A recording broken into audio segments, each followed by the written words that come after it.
we are misunderstanding consciousness as just mental alertness.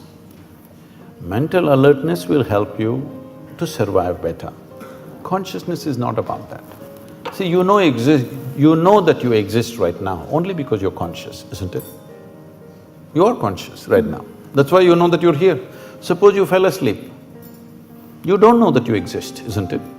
You don't know the world exists, nor do you know that you exist, simply because you're somewhat unconscious. Does it mean to say you're completely unconscious? No, you're still conscious when you're sleeping, but not conscious enough to notice the presence of many things. So consciousness is not whether it is present or absent, it is always there. The question is only the intensity and the volume of it. If we have to use an analogy, right now see, the lights are focused on us, so both of us are clearly seen. There are people hiding in darkness. Suppose you dim the light further, all these people will disappear, only two of us will be there. If you increase the voltage, suddenly they will all appear. They were always here. They were here all the time. Because the lights were dimmed, I could only see you and nobody else.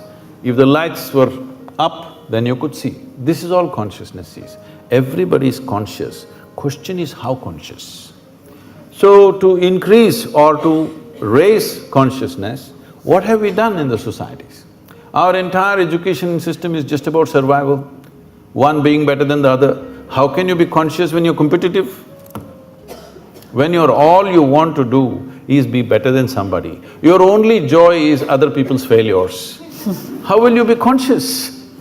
When you're enjoying other people's sufferings, other people's failures, this is what being number one means. I'm the number one means what?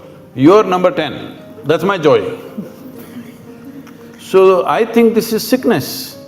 From kindergarten, you're spreading this sickness into children and you expect them to be fantastic, it won't work like that. So do we need to change our systems? Oh, definitely.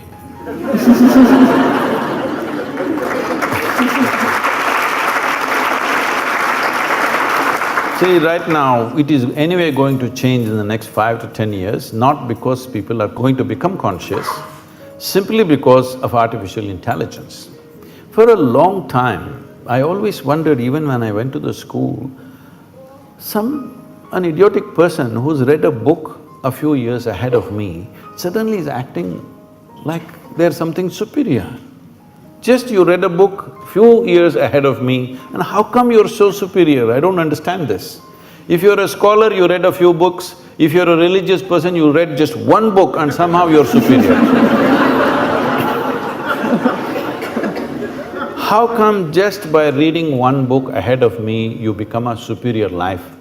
All this is going to be demolished in the next 5–10 years' time. My phone will be able to do 10 PhDs a day. It has enough memory to do that. So all scholars, religious people, people who just keep on vomiting their stuff that they've read elsewhere, this will be nothing. This will be nothing.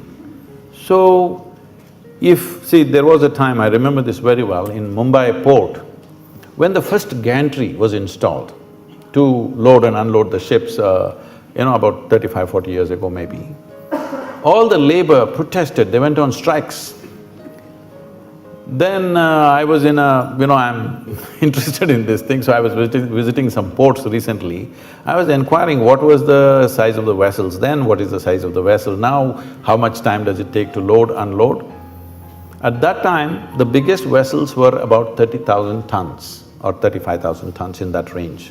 Today, most of the vessels are over 100,000 tons, some of them are 250,000 tons. But at that time, they were taking 26 to 28 days to unload one ship. Today, they unload a ship in less than 24 hours and they're unloading 12–15 ships at the same time. That is, in one day, 12–15 ships are unloaded. Why? Because from man's muscle, we move to machine. Right now, all the professors, scholars, all of them are crying, what will happen to our jobs? It's the same situation. What you could do with your intellect, a machine is coming which can do better. My first brush with artificial intelligence, as I saw it, was when I was 13 years of age. Today's children, everybody is on the iPads and screens all the time. When I was 13, for the first time I saw a flatbed calculator. So somebody brought it to school, I had never seen anything like that. They said multiplication, tuk tuk tuk tuk tuk, tuk tuk tuk tuk, just came. Immediately I felt offended because if it can be done like this, why the hell are they torturing me in the arithmetic class?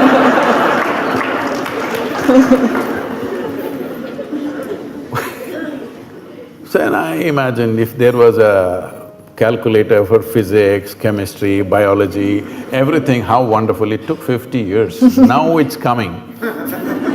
All the best for the children of the future, because they don't have to go through this torture of simply trying to retain something in your memory and believe that your memory is intelligence. Your memory is not intelligence. Your memory is a certain capability, all right, but intelligence is a different dimension of life. Consciousness means pure intelligence, unsullied by memory. Now if I look at you, oh, I know Elda, oh, she's good, she's bad, she's my friend, she's my enemy, this, that, so much nonsense in my head. What happens now is, I don't see you the way you are right now. Yes? If my intelligence is sullied by my memory, I cannot see you and experience you the way you are right now. If I don't see you right now the way you are, I cannot see this flower the way it is right now, I cannot see the sunrise, I cannot see the sunset. For everything I have a stupid meaning in my head. There is no meaning in the phenomena of life. There is no meaning to sunrise, there's no meaning to a flower, there's no meaning to a cloud, there's no meaning to anything. It's just that it's fantastic, that's all. Meaning exists only in the psychological framework of the human being, and these meanings are simply because we are constantly dipping into our memory. In traditional terms in India, when we see people living out of their memory, we say, ayyo karma. That means past memory is ruling them, they will never experience life, they will just recycle the same stuff. Is it possible to shed or leave behind memory? I'm sorry? Is it possible to shed or leave behind your memory? See, you don't Because have to it's shed part of your your memory. identity. No. If you shed your memory, you will again walk into the same pits that you walked in the past. Memory is not to be shed, it needs to be carried little loose, that it is not sticking to you all the time. See, your entire body right now is just memory. There is evolutionary memory, there is genetic memory, there is karmic memory, there is conscious, unconscious levels of memory, articulate and inarticulate levels of memory. In yoga we identify your existence as 8 dimensions of memory. This whole thing is memory, isn't it? See, you may not remember how 10 generations ago your great-grandmother looked like, but her nose is sitting on your face. Body remembers, isn't it? 100%. It doesn't matter where you go, what you do in your life, this body retains every bit of that memory, isn't it? So, this existence is memory, but do you want to use this body and this bank of memory that you have in your mind as a platform upon which you sit, or do you want to carry this on your head? This is the difference. Being conscious means you sit on this platform. Being unconscious means you carry it on your head, the burden of it.